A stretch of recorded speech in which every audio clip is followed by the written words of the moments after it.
car il est bon que le cœur soit affermi par la grâce. Hébreux chapitre 13, verset 9. Puisse donc ce cours être pour vous une source de bénédiction qui vous permette d'être affermis dans cette grâce extraordinaire que nous avons en Jésus-Christ. Que Dieu vous bénisse et bonne écoute. Alors, bonjour tout le monde. Aujourd'hui, Hébreux chapitre 7. Alors, on continue, on poursuit dans notre série sur l'Épître aux Hébreux. On a terminé la dernière fois avec le chapitre 6 de l'Épître, qui est la clé, et on l'a dit à plusieurs reprises, le chapitre 6, plusieurs voient ça comme la clé interprétative de tout l'Épître, parce que une fois qu'on a passé au travers le chapitre 6, on peut mieux comprendre à qui s'adresse l'auteur de l'Épître, quel est le contexte dans lequel il s'y adresse, et donc on voit un peu mieux le contexte de l'Épître. Avant de poursuivre, on va remettre ça au Seigneur, puis ensuite, on va commencer. Père, merci pour ta parole ce matin, merci pour ta grâce qui nous accompagne, merci pour cette parole qui est un guide sûr dans un siècle en plein tumulte. Dans ton précieux nom, Seigneur Jésus. Amen. Alors, Hébreux chapitre 7, qu'est-ce qu'on voit aujourd'hui? Bien, on continue. On fait un bref rappel de qu'est-ce qu'on a vu dans les dernières semaines. On a vu qu'il y avait trois grands discours, trois grands mouvements dans l'Épître. On en a terminé un premier. Là, on est au cœur du deuxième discours, qui s'échelonne du chapitre 4, verset 14, jusqu'au chapitre 10, verset 18. Et le thème principal de ce deuxième grand discours, c'est quoi? Eh bien, c'est Christ, notre souverain sacrificateur. Le premier discours, c'était la supériorité du Fils. Le deuxième, Christ, notre souverain sacrificateur. Et le troisième discours, eh bien, c'est un discours plus pratique, centré sur la marche, centré sur la mise en pratique de ce que l'auteur a parlé dans les deux discours précédents. Évidemment, on est encore au deuxième grand discours. Il y a eu le prologue, il y a eu il va y avoir la conclusion au chapitre 13. Et là, on est au deuxième grand discours qui s'échelonne jusqu'au verset 18 du chapitre 10. Et on entame avec le chapitre 7 la section doctrinale la plus longue de l'Épître. On a vu qu'il y avait beaucoup tu sais, l'auteur, on aurait dit qu'il aimait bien parler doctrine, parler d'exhortation, parler doctrine, parler exhortation. Mais là, on rentre dans un grand discours hortatoire, un grand discours d'exhortation qui va s'échelonner jusqu'au chapitre 10.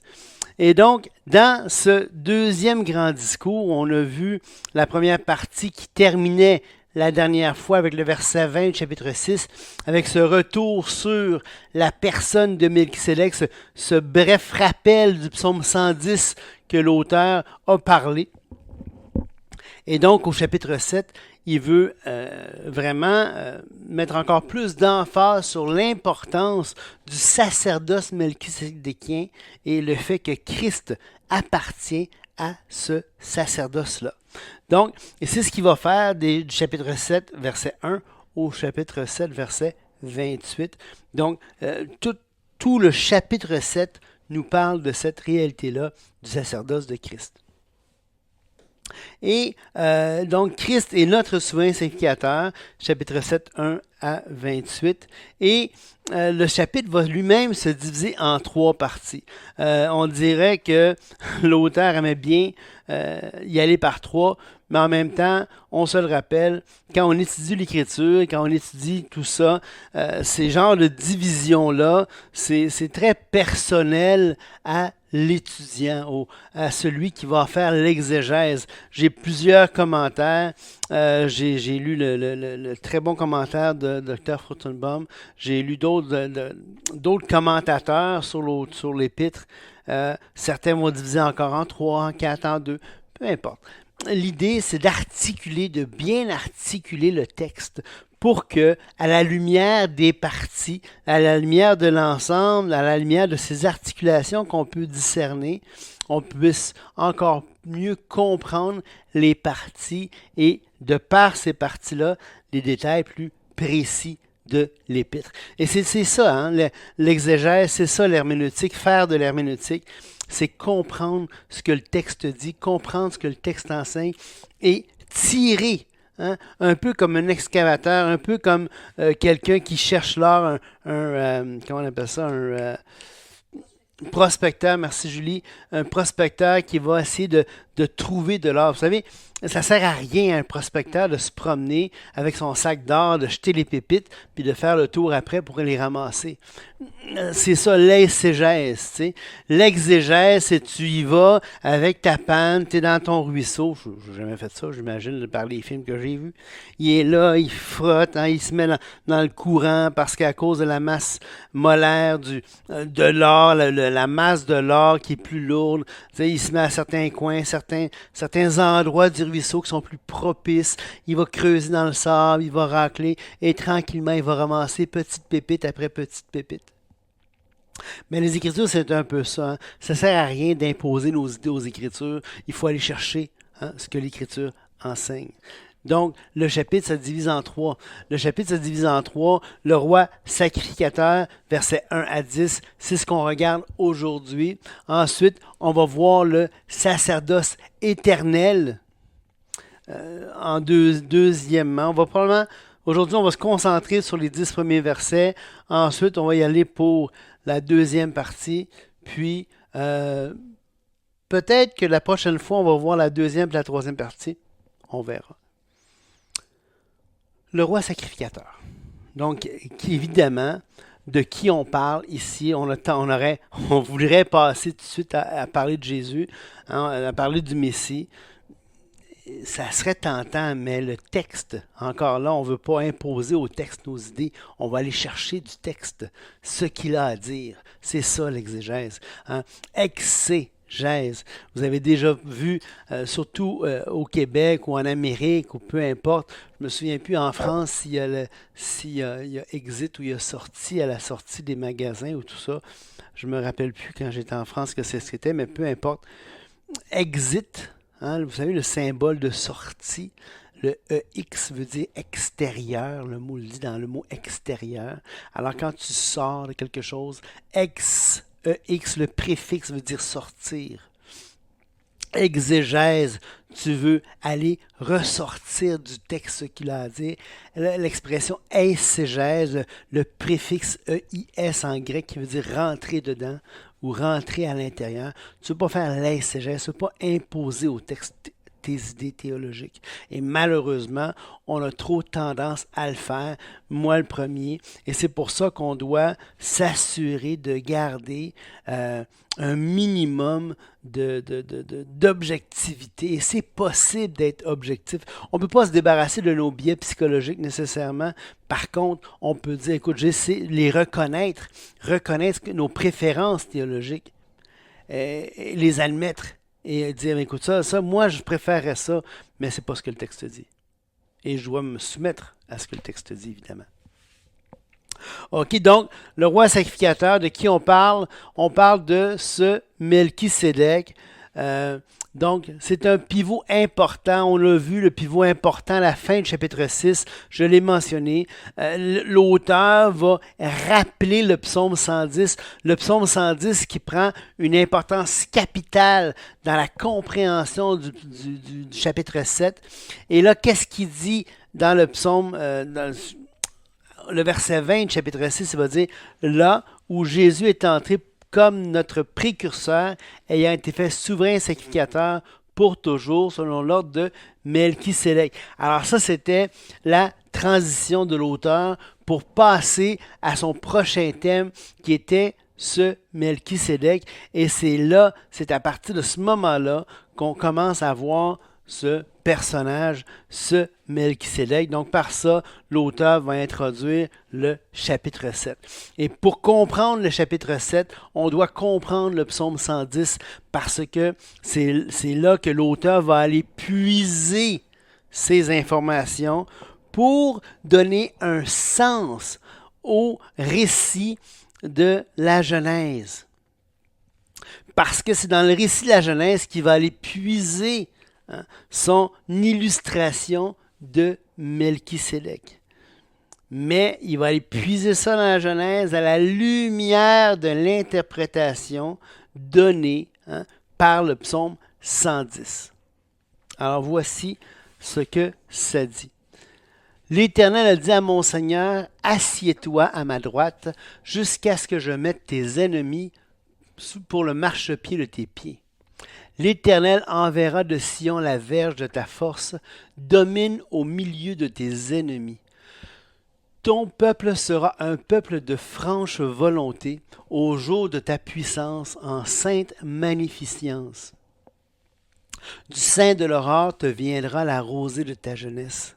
L'Éternel a juré, il ne se repentira point. Tu es sacrificateur pour toujours, selon l'ordre de Melchisédek. Le Seigneur, à ta droite, brisera les rois au jour de sa colère. Il jugera parmi les nations, il remplira tout de corps morts. Il brisera le chef d'un grand pays, il boira du torrent dans le chemin, et c'est pourquoi il lèvera haut la tête. Alors évidemment, le passage qui est d'une prime importance dans le contexte de l'Épître aux Hébreux, c'est le verset 4 où il dit « L'Éternel a juré, il ne s'en repentira point, tu es sacrificateur pour toujours selon l'ordre de Melchisédek. » Et donc, c'est un point très important. Maintenant, je suis dans le psaume 110 et je verrai ça. Ça me ferait de la peine de pas partir du psaume 110 pour faire un petit aparté qui n'a pas nécessairement rapport avec l'Épître aux Hébreux, mais qui pour moi est de prime importance pour approcher l'Écriture. Et c'est le premier verset qui dit « L'Éternel a dit à mon Seigneur, assieds-toi à ma droite jusqu'à ce que je mette tes ennemis pour le marchepied de tes pieds. » Dans le Matthieu 22, 41 à 45, Jésus va avoir une rencontre avec les pharisiens. Et il va avoir une discussion avec eux, il va avoir une argumentation avec eux. Et quand je parle d'argumentation, je ne parle pas d'une chicane nécessairement, mais il va poser une question dans le but de les amener à réfléchir. Et tout la clé de son argumentation à Jésus, de sa question, c'est le psaume 110.1. Et voici ce qui se dit dans Matthieu 22, versets 41 à 45. Comme les pharisiens étaient assemblés, Jésus les interrogea en disant « Que pensez-vous du Christ? De qui est-il le Fils? » Ils lui répondirent de David. Et Jésus leur dit, comment donc David, animé par l'Esprit, l'appelle-t-il Seigneur? Lorsqu'il dit le Seigneur a dit à mon Seigneur, assieds-toi à ma droite jusqu'à ce que je fasse de tes ennemis ton marchepied. Si donc David l'appelle Seigneur, comment est-il donc son fils? Et donc on voit dans son argumentaire, le Seigneur veut amener les pharisiens à réfléchir en disant, écoute, le Messie, il n'est pas seulement fils de David, hein? Il n'est pas seulement Yeshua HaMashiach ben David. Tu sais? Il n'est pas seulement ben David, il n'est pas seulement le fils de David. Il précède David. Il est avant David. Et tout l'argumentaire de Jésus ici, c'est fascinant. Regardez bien ça. Psaume 110.1, l'Éternel a dit à mon Seigneur, assieds-toi. Alors, l'Éternel a dit à mon Seigneur, assieds-toi. Donc, David qui écrit, dit, l'Éternel, donc Yahweh, a dit à mon Seigneur, David l'appelle son Seigneur, assieds-toi à ma droite. Tout l'argumentaire de Jésus dans Matthieu 22 se fait autour d'une seule petite lettre en hébreu. Une seule petite lettre. Tout l'argument de Jésus tourne autour d'une toute petite lettre, le yod. Le yod. Hein? Le yod, imaginez-vous une apostrophe. Comment c'est petit apostrophe, t'sais? L apostrophe, mettons. ou je sais pas, S apostrophe, le petit apostrophe à côté de la lettre qu'on met en français, c'est pas plus gros un iode. Hein? Souvent qui fait référence, c'est sûr que dans l'alphabet écrit hébreu, surtout à l'époque, il n'y avait pas de voyelles. Par la suite, les massorettes ont rajouté des points voyelles, des petites barres en dessous des lettres, des symboles, pour essayer d'exprimer, d'aider les gens à bien lire le texte. Mais le iode, Adon, Adon, c'est ça ici. OK? Mais là, c'est le Adoni, mon Seigneur. Adon, c'est Seigneur. L'Éternel a dit au Seigneur, non, l'Éternel a dit à mon Seigneur, Adoni, à moi. OK? Et ça montre quoi? Ça montre que justement, l'importance, pas juste des idées dans le texte, l'importance du texte lui-même. C'est pour ça que je dis que l'exégèse, on va ressortir du texte ce que les mots disent. Hein, c'est pour ça que je pense que l'inspiration des Écritures s'étend pas seulement aux idées de l'Écriture, mais au texte de l'Écriture. Hein, on dirait que l'inspiration, elle est verbale. Pas verbale en termes de verbe, mais en termes de mot, verbum, qui veut dire mot. OK? Donc, l'Éternel a dit à mon Seigneur. OK?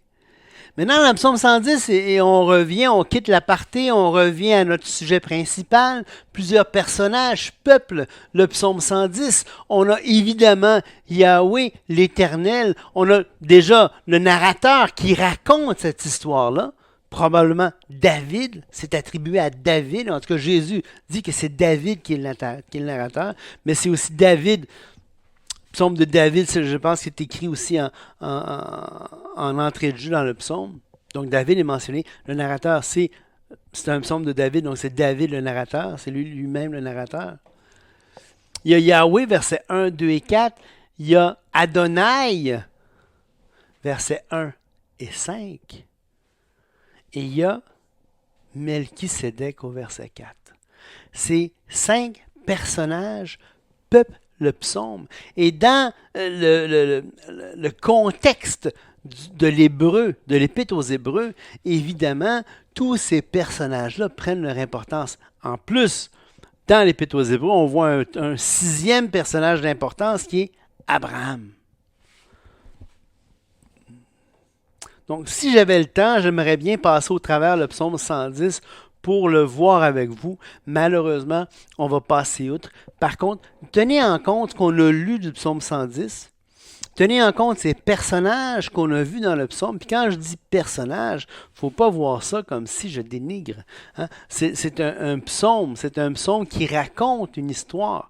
Donc, c'est les personnages de l'histoire, mais c'est quand même des personnages, c'est des éléments. Hein? C'est ça, c'est des éléments qui font référence à des éléments historiques, des faits concrets, des réalités. Hein? De la même manière, quand on parle de récits bibliques, d'ailleurs, le récit biblique auquel va faire référence l'Épître aux Hébreux au chapitre 7, l'auteur, c'est un récit historique. Ça se veut un texte historique. L'auteur, les gens étaient persuadés que c'était des personnages, qu'Abraham a vraiment existé. Je le crois aussi. Donc, c'est pas des fables. C'est pas, Pierre va dire, c'est pas avec des fables habilement conçues. Les gens de l'époque savaient faire la différence entre une fable, entre une mythologie, entre une histoire pour les enfants. Ils savaient faire la différence entre une fable et un récit historique. Et là, on fait référence à un récit historique. Et donc, la personne de Melchisédek aussi est une personne historique. Maintenant, elle a vraiment existé. Cette personne-là, ce personnage a réellement, il pointe vers un personnage historique. Il y a eu plusieurs idées, plusieurs suppositions, plusieurs hypothèses qui ont été émises, à savoir, veux-tu même dire, c'est qui ce Melchisédek-là? Et on en voit plusieurs possibilités. En fait, je ne le sais pas c'est qui, mais on va regarder ensemble quelques hypothèses qui ont été émises. C'est vraiment fascinant. Regardez ça avec moi. Dans le Talmud, dans le Talmud a émis des suppositions à savoir qui était ce Melchisédek. Et il y a une tradition qui remonte quand même assez loin, qui semble assimiler, qui semble dire que Melchisédek, ça se trouve être un des fils de Noé, qui est Shem. Et donc, dans le Talmud, le 32b, ça dit Rabbi Sekaria a dit au nom de Rabbi Ishmaël, le saint béni soit-il, voulait que le sacerdoce émerge de Shem, afin que ses enfants soient prêtres, comme il est dit, et Melchisédek, roi de Salem, apporta du pain et du vin, et il était prêtre de Dieu le Très-Haut.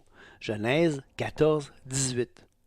Une fois que Melchisédek, traditionnellement identifié comme Shem, a placé la bénédiction d'Abraham avant la bénédiction de l'Omniprésent, il a fait émerger la prêtrise d'Abraham et en particulier, et non d'aucun autre descendant de Shem. Ça veut dire quoi? Ça veut dire que de Shem était sacrificateur dans ce cadre-là du Talmud. Shem était sacrificateur. Il a transféré son sacerdoce à Abraham, pas à aucun autre de ses fils. Et d'Abraham, le sacerdoce va être transféré tranquillement à Lévi. Okay?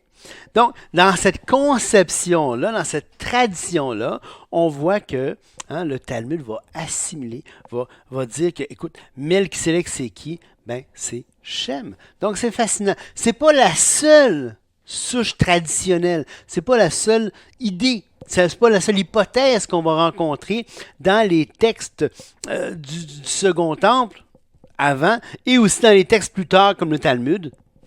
On va voir différentes hypothèses de qui est ce Melchisédek. Un Targumim, on va voir plus loin c'est quoi un Targum. Dans les Targumim, c'était des commentaires.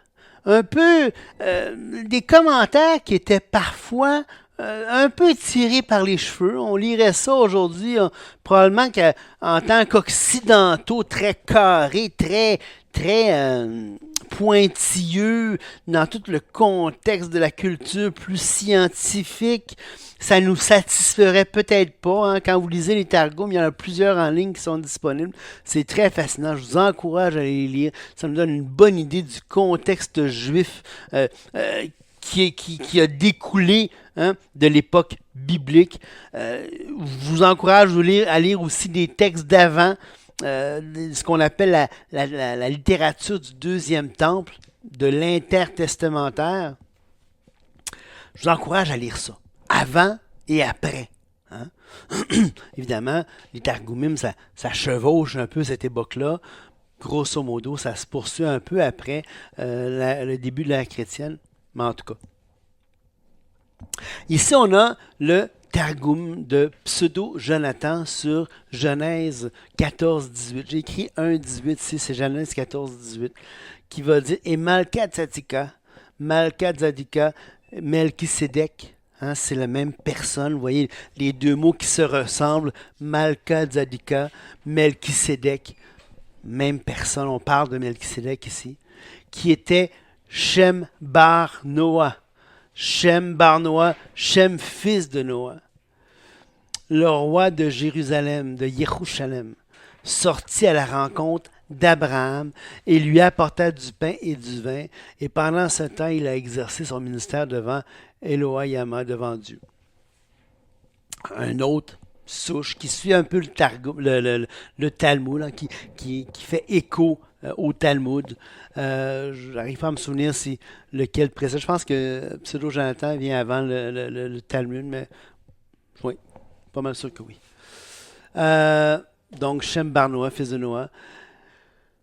Dans d'autres littératures, et en particulier, je vous l'ai dit, le Second Temple, qui est la période intertestamentaire, le Second Temple, donc on voit de 597 à 70 après Jésus-Christ, donc avec la chute, la destruction avec la reconstruction du temple, avec Esdras, jusqu'à la destruction du temple par la guerre qu'il y a eu avec Rome en 70, quand Tite est venu et qu'il a détruit le temple à Jérusalem. Il a détruit ça surtout. Il y avait tellement d'or dans le temple, paraît-il, que quand ils ont détruit le temple, vous savez, quand Jésus a dit il n'y a pas pierre sur pierre qui va être laissée, eh bien, à cause du feu qu'il y a eu pour détruire, puis tout ça, qu'il y a eu le temple, l'or a fondu et s'est incrusté dans les interstices des pierres. Alors l'armée a comme bouleversé, a complètement tasser les pierres pour aller recueillir la moindre petite gouttelette d'or qui avait figé dans les interstices des pierres. En tout cas, avec la destruction du temple, se termine cette période du deuxième temple. Et moi, je vous encourage fortement à lire la littérature du deuxième temple pour comprendre le contexte historique qui va influencer tout le contexte du Nouveau Testament. Plusieurs auteurs du Nouveau Testament vont citer plusieurs documents de cette période de l'histoire. Est-ce que ces textes étaient inspirés? Je ne pense pas. Je pense qu'on a tous les textes inspirés. Dieu s'est assuré de nous les donner dans le Nouveau Testament. Par contre, ça n'empêche pas de tirer plusieurs belles leçons, de comprendre le contexte en lisant ces textes-là. C'est exactement comme aujourd'hui. On a toujours la Bible, mais ça ne nous empêche pas de lire des textes de science, des textes d'histoire, des textes pour comprendre, pour voir ce qui est autour de nous, de lire les nouvelles. On ne se gêne pas pour lire tout ça. Pourquoi est-ce qu'on se gênerait de lire les productions littéraires de cette période de l'histoire? Pour moi, c'est vraiment important. Les livres deutérocanoniques, les fameux apocryphes, qui ne figurent pas dans la Bible protestante, mais qui est dans la Bible catholique et orthodoxe, sans être inspiré, ce deuxième canon, entre guillemets, je ne pense pas que c'est vraiment un canon, mais en tout cas, ces livres-là, qui ont été insérés à même la Bible dans plusieurs traditions chrétiennes, je vous encourage à les lire. C'est fascinant, ça donne une idée de comment interpréter, justement. C'est le contexte. Quand on parle d'exégèse, d'herméneutique, on parle d'un contexte culturel, un contexte historique. Et ces livres-là nous ouvrent la lumière sur le contexte des Écritures pour qu'on puisse mieux le comprendre. Pour pas justement, comme je vous disais tout à l'heure, pour éviter qu'on prenne nos propres idées, notre propre contexte culturel, puis qu'on l'impose aux Écritures. Comprenez? OK. Donc, par exemple, il y a le livre de 2 Enoch. Il y a un Enoch, il y a 2 Enoch, qui est un livre intéressant. Pas inspiré, on sent c'est même pas la question, c'est pas un débat. Un Enoch n'est pas plus inspiré que 2 Enoch, pas plus inspiré que le livre des Jubilés, mais c'est des livres fascinants à lire. Alors, 2 Enoch va nous dire que Melchisédek est né avant le déluge. Il est né avant le déluge d'une femme qui était âgée, qui était l'épouse d'un des frères de Noé, et qui était stérile, cette femme-là. Mais elle n'a pas connu d'homme et elle est tombée enceinte. Et elle a accouché le jour de sa mort. Et là, parce qu'elle a accouché de Melchisédek, et la légende raconte qu'il serait né vêtu de vêtements sacerdotales, vêtu d'un symbole sacerdotal. Alors écoutez, c'était la grosse affaire, là. Et là, on voit la fable qui sort. Là, on n'est plus dans le récit historique. Là. On est dans le récit fabuleux. T'sais.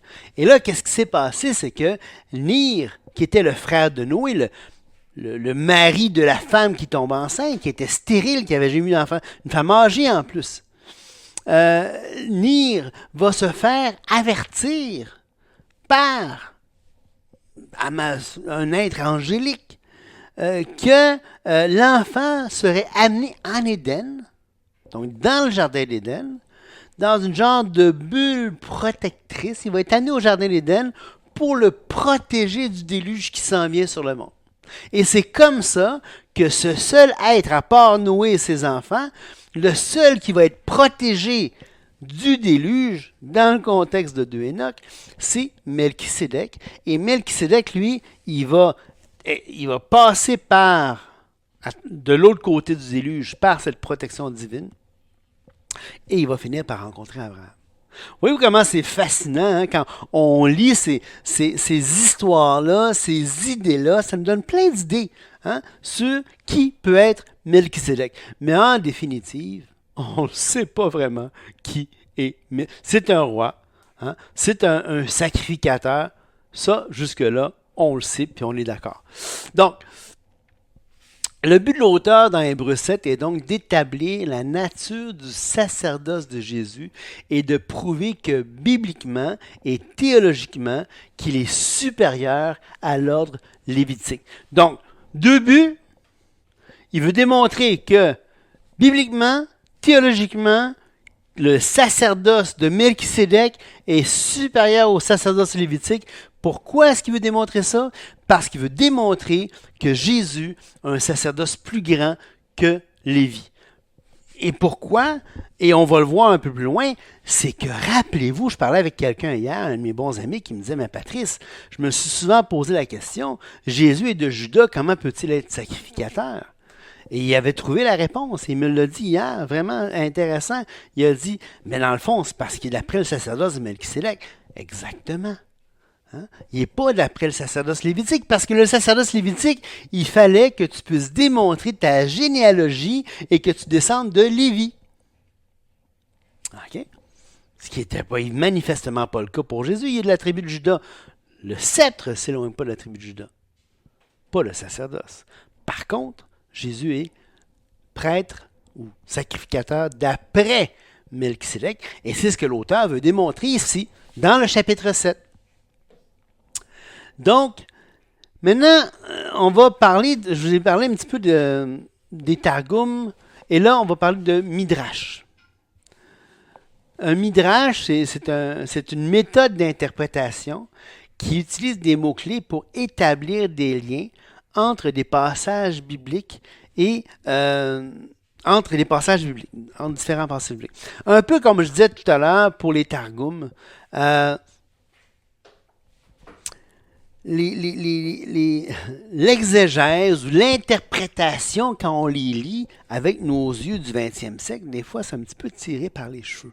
Comment les midrash vont faire l'interprétation des choses.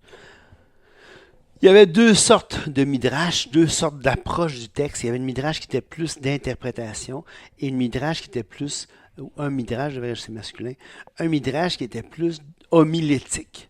Homilétique, ça veut dire quoi? Ça veut dire la prédication. Donc, des fois, les midrash vont faire des connexions surprenantes entre deux textes. Tu dis, toi, j'aurais jamais vu ça ensemble, j'aurais jamais fait cette connexion-là ensemble. Et les midrash, là aussi, je vous invite à lire ça. Les midrash vont établir ces connexions-là. Et souvent, les textes vont être connectés, vont dire, ben ça va ensemble parce qu'il y a des similarités de vocabulaire ou il y a des thèmes similaires et à cause de ça, on va mettre les deux mots ensemble. On fait ça, hein? Aujourd'hui, il y a des méthodes populaires, là, on va chercher des textes clés, des textes preuves, hein, ce qu'ils appellent en anglais le proof texting. Là. On va chercher à prouver nos petites doctrines en citant plein de versets que souvent, ils ne sont même pas dans le contexte. T'sais, quand tu vas voir les textes, et pour moi, c'est le drame des théologies systématiques, des œuvres de théologie systématique, c'est que souvent, quand tu vas, par exemple, je ne sais pas moi, tu prends une œuvre de Grudem, par exemple, tu vas dans, je sais pas moi, tu choisis un thème dans Grudem, tu vas voir, fais l'exercice d'aller lire les passages qu'il va citer dans le contexte, fais l'exercice, puis tu vas voir si oui ou non ça a rapport avec ce qu'il dit. 95%, sinon plus des fois. Ça n'a aucun rapport. C'est pour ça que je suis un fan de théologie systématique. J'en ai plusieurs. J'en ai acheté plusieurs dans ma vie. Attendez un petit peu. J'en ai lu beaucoup. À un moment donné, je lisais ça tous les soirs, les théologies de toute tradition confondue, orthodoxe grecque, catholique romaine, anabaptiste, arminienne, calviniste, non calviniste, parce que je trouve ça fascinant de voir comment les êtres humains ont pu réfléchir sur Dieu. T'sais. Je trouve ça fascinant, mais malheureusement, la grande faiblesse de la théologie systématique, c'est cette distanciation du texte. Je préfère la théologie biblique. Qu'est-ce que c'est la théologie biblique? Bien, la théologie biblique, c'est quand tu prends un thème, par exemple dans l'Ancien Testament, et tu essaies de voir le développement chronologique du thème à travers le temps dans la Bible. Ça, c'est fascinant parce que là, tu essaies.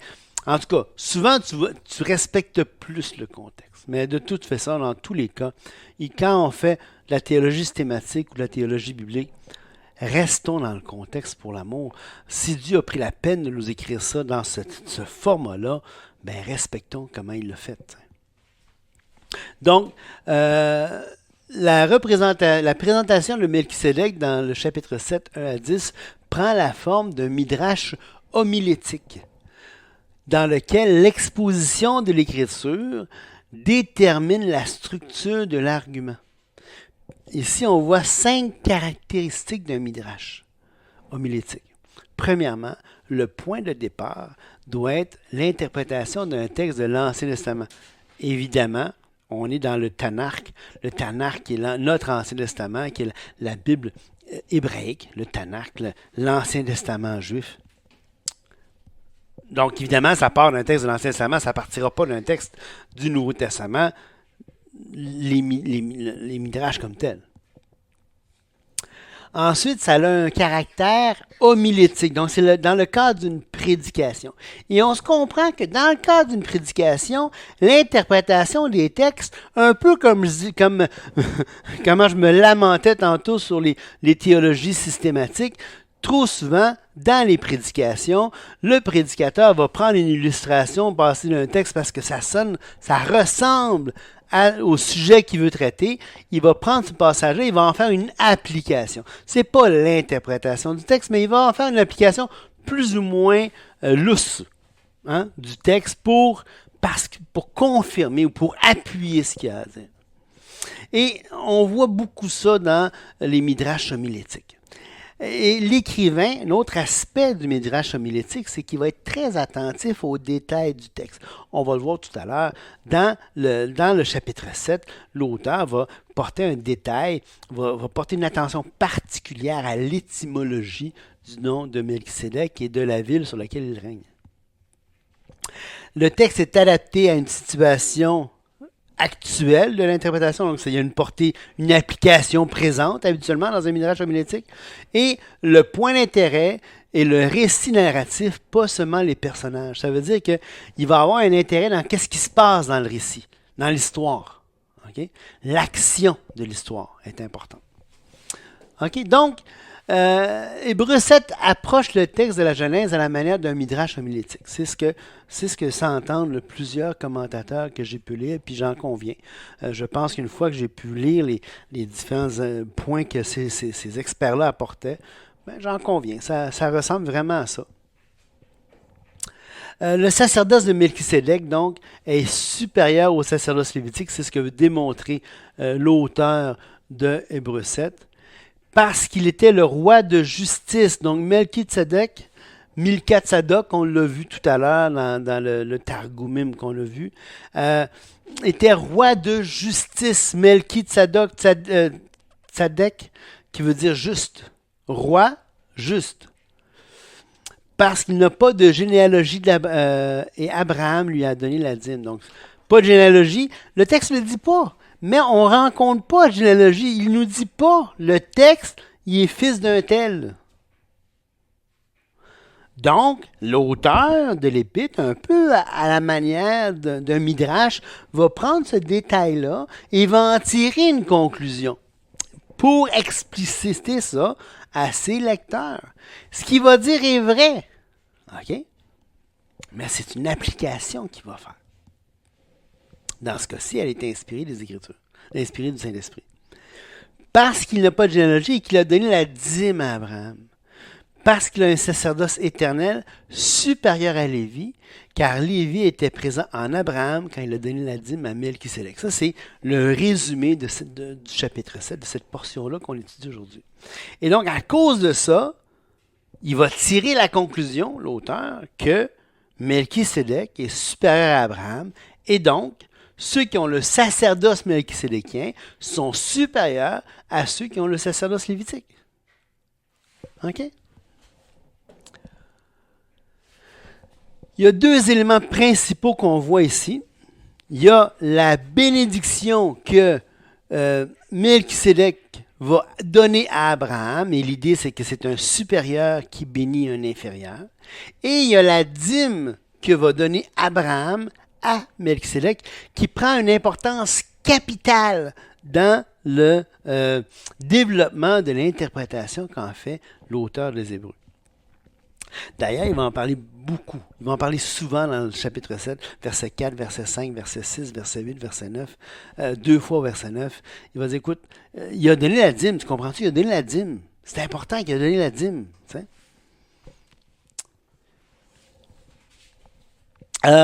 Ensuite, avant de poursuivre, j'aimerais ça qu'on parle de ce qu'on appelle un type. Un type. OK? Qu'est-ce qu'un type?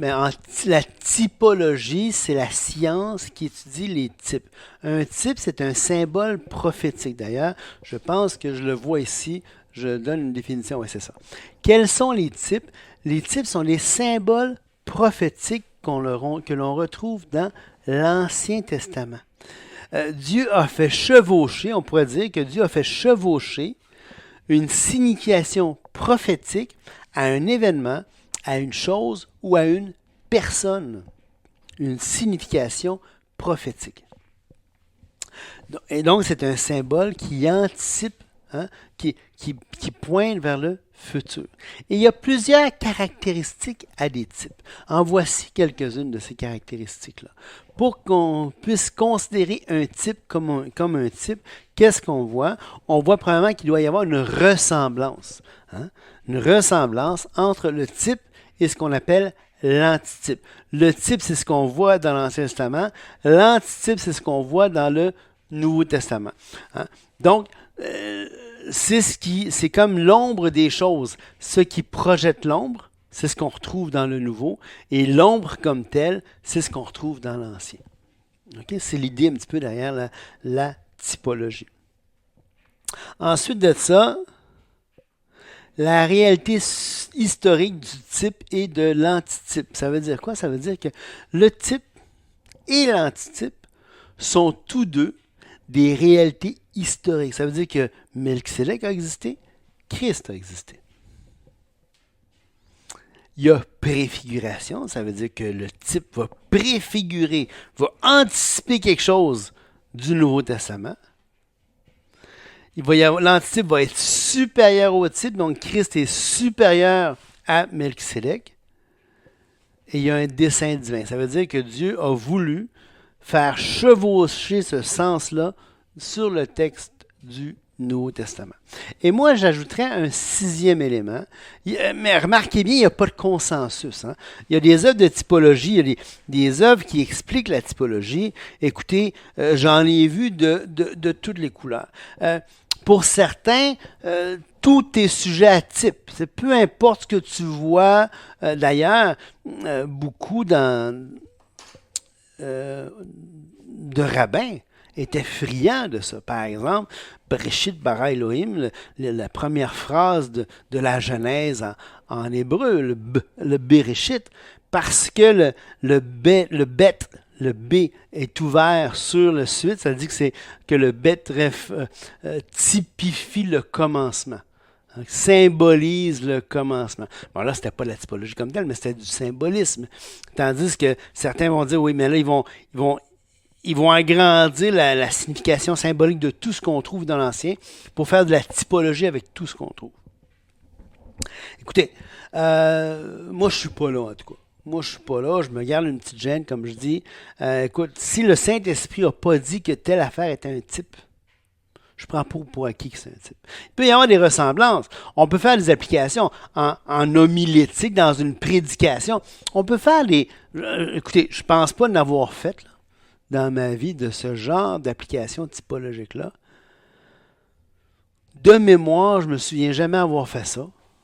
Puis je pense que si je devais le faire, je me repentirais tout de suite après. Mais il y en a qui le font et c'est correct. dans un contexte de prédication, de tirer une application de quelque chose comme ça et de appuyer une vérité par cette illustration-là. Écoutez, tant qu'à faire ça, je vais utiliser une anecdote de Star Trek pour pas que les gens pensent que l'illustration que j'ai tirée des Écritures, c'est l'interprétation du texte. J'aurais peur que les gens... Et tirer une illustration de, je sais pas moi, de la culture populaire, d'un événement de ma vie, de ce qui s'est passé autour de moi, d'un fait d'actualité. Quand tu tires une illustration de ça, personne ne va s'imaginer que c'est inspiré de Dieu, que c'est l'interprétation de quelque chose. Hein. Alors moi, je préfère m'en tenir à ce genre d'illustration-là pour être sûr que l'auditeur, que celui qui m'écoute, conclut pas quelque chose sur les Écritures, que c'est pas l'interprétation du texte. Bon. J'en conviens, c'est pas la conviction de tout le monde, c'est pas le consensus. Alors moi, c'est parfait avec moi. Par contre, pour ma part, je rajoute ce 6e critère qui me semble très important, que je vous ai dit, il faut que le type soit confirmé par l'Écriture. Que ça soit confirmé dans l'Ancien ou dans le Nouveau, pour moi, ça n'a pas d'importance du moment que c'est confirmé. De sorte que, même si j'étais tombé sur une Bible qui n'avait pas l'Épître aux Hébreux dedans, je ne sais pas pourquoi, mais supposons, mais que j'avais vu dans le psaume 110, 110.4 que Melchisédek était préfiguré quelque chose, qu'il y avait un ordre de Melchisédek, ben ça aurait été suffisant pour moi, parce que c'est confirmé dans l'Ancien Testament. Okay? Mais habituellement, ils sont confirmés dans le Nouveau Testament. On en voit plein d'ailleurs dans l'Épître aux Hébreux de ce genre de type-là. T'sais. Alors, Melchisédek peut être considéré comme un type. Pourquoi? Parce qu'il y a une ressemblance entre lui et Christ, parce qu'il y a une réalité historique, parce qu'il préfigure le sacerdoce de Christ, parce que l'antitype, Christ est supérieur à lui, parce qu'il y a un dessein divin, Dieu a voulu faire ça, et parce qu'il est confirmé par l'Écriture. OK? Donc, on retourne au texte. Le texte des 3 premiers versets. Le texte, qu'est-ce qu'il dit ici? Bien, en effet, ce Melchisédek, roi de Salem, sacrificateur du Dieu très haut, qui alla au-devant d'Abraham lorsqu'il revenait de la défaite des rois, qui le bénit et à qui Abraham donna la dîme de tout, qui est d'abord roi de justice, d'après la signification de son nom, ensuite roi de Salem, c'est-à-dire roi de paix. Alors, voyez ici ce que je vous disais, l'auteur va porter une attention particulière aux détails. On voit ici le détail sur le nom, il est roi de justice, mais puisqu'il est roi de la ville de Salem, en hébreu shalom, roi de paix. Shalom qui est paix. Alors, on voit vraiment que l'auteur porte une attention particulière sur les détails. C'est-à-dire, qui est sans père, sans mère, sans généalogie, qui n'a ni commencement de jour, ni fin de vie, mais qui est rendu semblable au Fils de Dieu, ce Melchisédek, qui demeure sacrificateur à perpétuité. Rendu semblable. Alors ici, l'expression rendu semblable nous rappelle, nous confirme plutôt que Melchisédek est effectivement un type de Jésus-Christ. Il est semblable, il préfigure. OK? Et on va lire ensemble, attendez un petit peu, on va lire ensemble le reste du texte. En lisant ici, on va lire un petit peu du chapitre 4 au chapitre, un petit peu plus haut, du verset 4 au verset 7, pour qu'on se mette dans le contexte, puis on va donner quelques petits commentaires sur ces versets-là, puis on va revenir avec un point important tout de suite après. Considérez combien est grand celui auquel le patriarche Abraham donna la dîme du butin. Ceux des fils de Lévi qui exercent le sacerdoce ont, d'après la loi, l'ordre de lever la dîme sur le peuple, c'est-à-dire sur leurs frères qui, cependant, sont issus des reins d'Abraham. Donc, tout le monde, donc les Lévites devaient percevoir la dîme du reste de la nation. C'était l'ordre de la loi pour les Lévites. Et tout le monde était enfant d'Abraham. Donc, ils étaient des pères, P-A-I-R-S. Et lui qui ne tirait pas d'eux son origine, il leva la dîme sur Abraham et il bénit celui qui avait les promesses. Alors, qu'est-ce qu'il dit? Il dit, Melchisédek, là, il descendait pas il tirait pas son origine des Lévites, mais pourtant, il a perçu la dîme. Et il a perçu la dîme sur le patriarche. Alors, encore une fois, la logique veut que si le patriarche donne la dîme à Melchisédek, alors, à plus forte raison, il est supérieur. Si Melchisédek est supérieur au patriarche, à plus forte raison, il est supérieur aux Lévites, qui n'étaient même pas nés quand ça s'est produit. Et c'est un petit peu l'argumentaire que l'auteur va faire ici. Et ensuite, et ici, ceux qui perçoivent la dîme sont des hommes mortels, mais là, c'est celui dont il est attesté, il est vivant. De plus, Lévi qui perçoit la dîme l'a payé pour ainsi dire à Abraham. Et là, c'est important. De plus, Lévi qui perçoit la dîme l'a payé pour ainsi dire par Abraham. Mais là, ici, l'expression pour ainsi dire, c'est, on dirait aujourd'hui une manière de parler, façon de parler. Personne présume que c'est littéralement vrai là, que Lévi a vraiment, réellement, littéralement payé la dîme à Melchisédek par Abraham. Lévi n'a rien fait là-dedans. Pour ainsi dire, façon de parler, pour démontrer la supériorité de Melchisédek à Lévi, manière de parler, on peut dire qu'il a comme payé sa dîme par l'entremise d'Abraham. Façon de parler. OK? Écoutez, c'est comme si je vous dirais, ma mère, elle a acheté un terrain il y a des années, mais là, moi, j'ai ce terrain-là parce que c'est ma mère qui l'a payé. Okay? C'est un petit peu une genre d'analogie comme ça que l'auteur est en train de faire. Donc, Hébreux 7, 9 à 10, c'est une seule phrase dans le grec, une seule. C'est l'expression pour ainsi dire confirme que l'auteur ne prend pas ça au pied de la lettre. Et si Abraham est inférieur à Melchisédek, les Lévites le sont encore plus. Et c'est ça qui est tout l'enjeu, si on veut, de cette partie-là du texte. Alors, je vous laisse là-dessus. Que Dieu vous bénisse et on se parle la prochaine fois. Au revoir.